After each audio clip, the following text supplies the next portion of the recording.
After my first visit at Escuela Vu, I knew what my midterm project would be based on.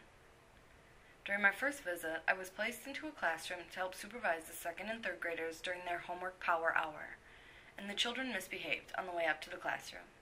The head teacher, Ms. Cortez, made the entire classroom stand in clearly defined lines, close their mouths, and walk in silence, back to the basement. As we descended, she reminded the class how to walk appropriately. She also reminded all of them that they were in second and third grade and should not be acting like kindergartners. While walking down, I had a sudden flashback to my elementary school days. These lessons did not seem so distant. The expectations that come with aging 1 year were taught to me in the same way.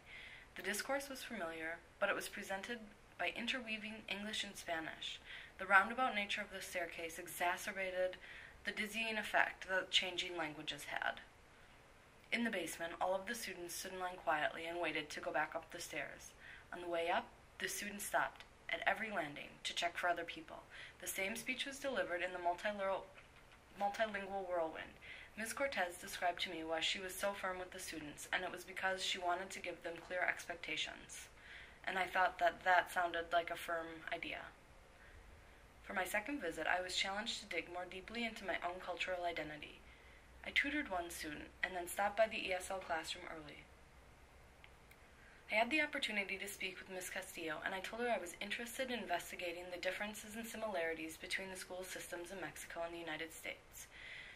She quickly started explaining to me that the school systems are very different, and she said that in Mexico, families may have to camp out to even get their students enrolled because there's such a shortage of schools that are available for people in public education. Further, when the child was actually accepted into the school, they must have all of the required materials or they will not be able to complete work, and this may result in them getting behind. If a student does get behind while attending public school in Mexico, they may be kicked out to make room for students that are on the waiting lists. Also, students behave much differently. They're more respectful, and they always have to wear ID badges so that teachers may know who they are. I was interested in whether or not students whose parents have went through the school system in Mexico behave differently than students whose parents have went through schools in the American setting at Escuela Vu. She said that for the first few months, the students behave much more respectfully.